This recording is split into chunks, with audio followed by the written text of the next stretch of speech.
Parts. Adding a new part number to the database.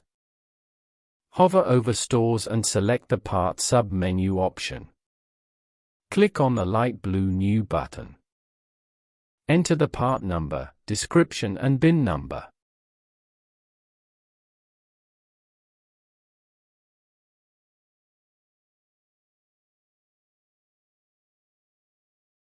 Select the in-house supplier and part group.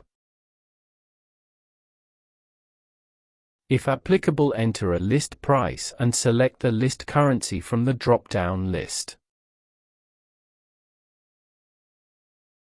After all the information has been added, click on the dark blue Insert option. Editing an existing part. Hover over Stores and select the Part sub-menu option.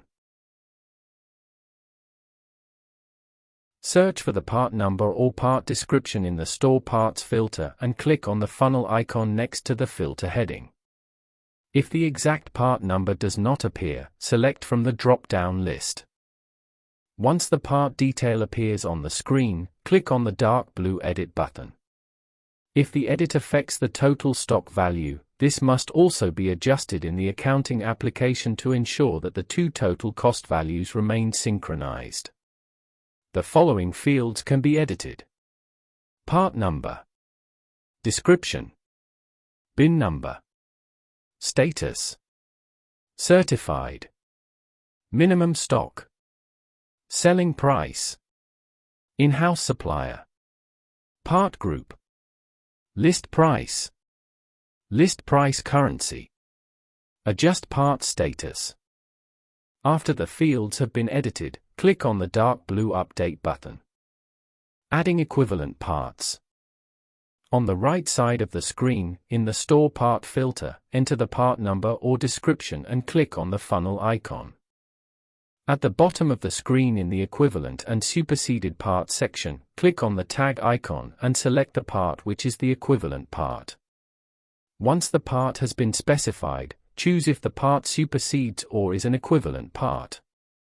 To view the equivalent part, click on the light blue Select button.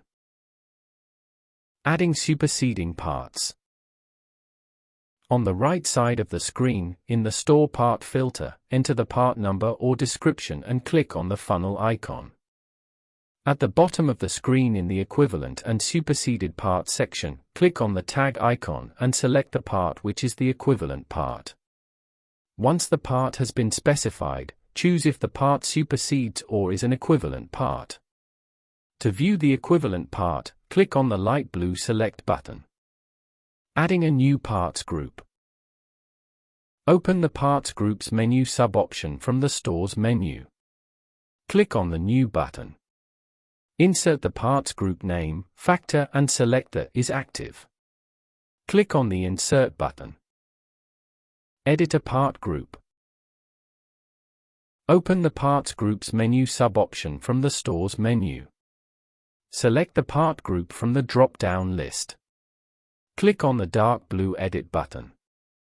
Fields that can be edited: description, factor, status. After editing, click on the dark blue Update button to save changes. Edit an existing batch serial number detail. Hover over Stores and select the Part sub-menu option. For individual batch or serial number, the receipt detail may be edited. On the top left, select the 3-bar button. This will open inventory items linked to the selected part. From the pop-up, select the batch or serial to be edited. Press the blue Edit button and edit the costing fields as necessary. If the edit affects the total stock value, this must also be adjusted in the accounting application to ensure that the two total cost values remain synchronized.